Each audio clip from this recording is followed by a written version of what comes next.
Nippon India small cap fund अपने all time high पर पहुंच गया है। लोग सोचते थे कि फंड का यूएम साइज बहुत बड़ा हो चुका है, अब ये फंड उतना रफ्तार से नहीं बढ़ेगा। लेकिन इस फंड ने साबित कर दिया है कि यूएम बड़ा होने से फंड कमजोर नहीं बल्कि उसकी ताकत भी हो सकता है। चलिए मैं आपको इस ग्राफ में दिखाता हूं, आप देख सकते हैं Nippon India small cap fund का जो यहाँ पर ग्राफ में चिन्ह है वो ब्लू कलर की चिन्ह है, और यहाँ पर स्मॉल कैप की बात करूं तो वो ग्रीन कलर का चिन्ह है। तो इस ग्राफ में आप देख सकते हो कि Nippon India small cap fund का ग्राफ काफी तेजी से ऊपर आपको दिखाई दे रहा है। मतलब Nippon India small cap fund ने अपने लाइफ टाइम हाई को छू लिया है और इन्होंने साबित कर दिया है कि बड़ा होना कमजोरी नहीं ताकत भी हो सकती है। और सबसे बड़ी सवाल कि अभी आप निफ्टी स्मॉल कैप 250 की बात करोगे तो अपने ऑल टाइम हाई पर नहीं पहुंचा है, लेकिन Nippon India small cap fund ने अपने ऑल टाइम हाई पर पहुंच गया है। चलिए इस फंड की अगर मैं यूएम साइज की बात करूं तो 74,604 करोड़ का इसका यूएम साइज हो गया है। और इस यूएम साइज को देखकर बहुत सारे लोग कहते हैं कि Nippon India small cap fund का यूएम साइज बहुत बड़ा हो गया है, अब ये फंड तेजी से नहीं दौड़ेगा, इस फंड का रिटर्न स्लो देखने को मिलेगा। लेकिन इस फंड ने साबित कर दिया है कि देखो बड़ा होना कमजोरी नहीं ताकत भी हो सकता है। तो अगर आपकी एसआईपी चल रहा है तो आपको क्या करना चाहिए, चलिए मैं सब कुछ आपको इस वीडियो में बताऊंगा, इसलिए वीडियो को ध्यान से और पूरा देखिए। मैं आपको बता दूं कि यहाँ पर बड़ा यूएम साइज का बड़ा होना इसका मतलब फंड खराब होना नहीं होता है। जैसे कि आप देखो Nippon India small cap fund का यूएम साइज बड़ा है, फिर भी अपने ऑल टाइम हाई को इन्होंने छू लिया। लेकिन अगर वहीं पर मैं कम यूएम साइज वाले फंड की बात करूं, जैसे टाटा स्मॉल कैप फंड की मैं बात करूं, तो आप देख सकते हो टाटा स्मॉल कैप फंड का यूएम साइज अभी 11,645 करोड़ का है, फिर भी इस फंड ने अपने ऑल टाइम हाई को नहीं छुआ है। और इस ग्राफ में आप देख सकते हो कि टाटा स्मॉल कैप फंड का ग्राफ काफी नीचे देखने को मिल रहा है, जबकि स्मॉल कैप का ग्राफ यहाँ पर ग्रीन कलर का काफी ऊपर देखने को मिल रहा है। तो टाटा स्मॉल कैप फंड अभी भी यहाँ पर काफी नीचे देखने को मिल रहा है, लेकिन टाटा स्मॉल कैप फंड में भी रिकवर हुआ है, क्योंकि मार्च 2026 में देखते तो टाटा स्मॉल कैप फंड अपने ऑल टाइम हाई से 35% तक गिर गया था। लेकिन लगातार यहाँ पर रिकवरी देखने को मिल रहा है और अभी भी एक साल में निगेटिव रिटर्न, 2 साल में इस फंड ने निगेटिव रिटर्न बनाकर इन्वेस्टर को दिया है। जी हाँ, आप रिटर्न स्क्रीन पर देख सकते हैं। टाटा स्मॉल कैप फंड का रिटर्न है एक हफ्ते में 2.66% का पॉजिटिव रिटर्न दिया है, एक महीने में 7.71% का पॉजिटिव रिटर्न दिया है, 3 महीने में 24.5% का तगड़ा रिटर्न दिया है और 6 महीने में सिर्फ 2.77% का रिटर्न दिया है।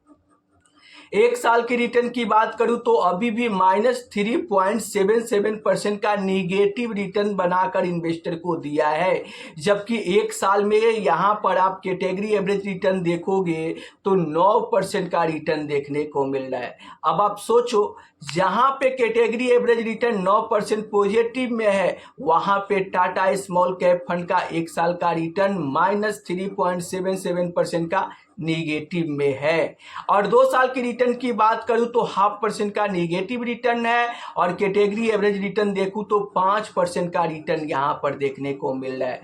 3 साल में इस फंड ने 14% का रिटर्न दिया है, जबकि कैटेगरी एवरेज रिटर्न 18% का है। 5 साल की रिटर्न की बात करूं तो यहां पर लगभग 17% का रिटर्न है और कैटेगरी एवरेज रिटर्न 18% का रिटर्न है। 7 साल में इस फंड ने 22% का रिटर्न दिया है और कैटेगरी एवरेज रिटर्न जो है वो 20.5% का रिटर्न है। तो टाटा स्मॉल कैप फंड 1 साल, 3 साल, 5 साल में भी अपने कैटेगरी एवरेज रिटर्न से लगातार पिछड़ रहा है। अब इस वीडियो से आपको क्या सीख मिली कि Nippon India small cap fund का ईवीएम साइज बड़ा होने के बावजूद भी वो फंड काफी तेजी से छलांग लगाते हुए अपने ऑल टाइम हाई को छू लिया। लेकिन टाटा स्मॉल कैप फंड का ईवीएम साइज छोटा होने के बावजूद भी इस फंड में अभी भी गिरावट देखने को मिल रहा है और 1 साल में निगेटिव रिटर्न, 3 साल में निगेटिव रिटर्न और 5 साल में भी अपने कैटेगरी एवरेज रिटर्न से पिछड़ते हुए देखने को मिल रहा है। तो इससे आपको ये सीखनी चाहिए कि बड़े ईवीएम होने से फंड खराब नहीं हो जाते हैं, बल्कि बड़ा ईवीएम साइज होना फंड की ताकत भी हो सकती है। जैसे Nippon India small cap fund ने अपने ऑल टाइम को छू लिया है बड़ा ईवीएम साइज होने के बावजूद भी। तो लोग अक्सर कहते हैं कि Nippon India small cap fund का ईवीएम साइज बड़ा हो चुका है, अब काफी तेजी से ये आगे नहीं बढ़ेंगे। लेकिन Nippon India small cap fund ने सबको चौंकाकर और काफी तेजी से अपने ऑल टाइम हाई को छू लिया है। इस वीडियो से आपको क्या सीख मिलती है कि फंड का यहाँ पर ईवीएम साइज बड़ा होने का मतलब फंड खराब नहीं होता है, बल्कि यहाँ पर फंड मैनेजर है और वो अपने तरीके से इस इन्वेस्टमेंट कर रहे हैं और उनका इन्वेस्टमेंट स्टाइल काफ़ी सक्सेस हो रहा है, जिसके चलते इस फंड का रिटर्न परफॉर्मेंस काफ़ी बेहतर देखने को मिल रहा है। तो आपको फाइनली क्या करना चाहिए अगर आपकी मान लीजिए कि SIP Nippon India small cap fund में चल रही है, तो आपको एसआईपी कंटिन्यू करना चाहिए। अगर आपकी SIP Tata small cap fund में ही चल रही है और वहाँ पर 1 साल में निगेटिव रिटर्न, 3 साल में निगेटिव रिटर्न देखने को मिल रहा है, 5 साल में अपने कैटेगरी एवरेज रिटर्न से पिछड़ते हुए दिख रहा है, तो आपको क्या करनी चाहिए? टाटा स्मॉल कैप फंड में भी अपनी एसआईपी कंटिन्यू करनी चाहिए। क्यों? क्योंकि देखो ये जो गिरावट का सिनारियो है ना, इस फेज से सारे फंड को ही गुजरना पड़ेगा। ऐसा कोई भी फंड नहीं है जिसमें लगातार ही तेजी हो, हर एक फंड को गिरावट के फेज से गुजरना ही पड़ेगा। जैसे मैं Nippon India small cap fund की ही बात करूं तो 2018 में निगेटिव रिटर्न दिया था, 2019 में भी निगेटिव रिटर्न बनाकर दिया था, लगातार 2 साल तक निगेटिव रिटर्न दिया था। तो जो इन्वेस्टर लगातार 2 साल की निगेटिव रिटर्न देखकर और Nippon India small cap fund में एसआईपी बंद करके पैसा निकालकर भाग जाते, वो इन्वेस्टर आज Nippon India small cap fund से तगड़ा रिटर्न नहीं बना पाते। इसीलिए मेरे दोस्त मैं आपको कहना चाहता हूं कि आज अगर टाटा स्मॉल कैप फंड में यहाँ पर आपको 1 साल में निगेटिव रिटर्न, 3 साल में निगेटिव रिटर्न मिल रहा है, तो इसको देखकर आपको बिल्कुल भी एसआईपी बंद नहीं करनी चाहिए। क्यों?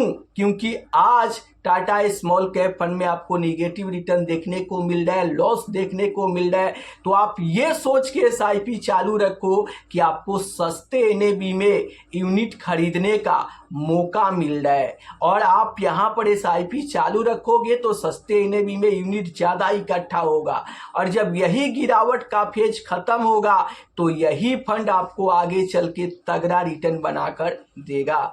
तो चाहे आपकी SIP Nippon India small cap में चल रही है, चाहे आपकी SIP Tata small cap fund में चल रही है, जिस भी स्मॉल कैप में चल रही है, आप अपने एसआईपी को कंटिन्यू रखें, तब तक कंटिन्यू रखें जब तक आपका गोल पूरा ना हो जाए। तो कमेंट में फटाफट बताइए कि आपके पोर्टफोलियो में कौन सा स्मॉल कैप फंड है।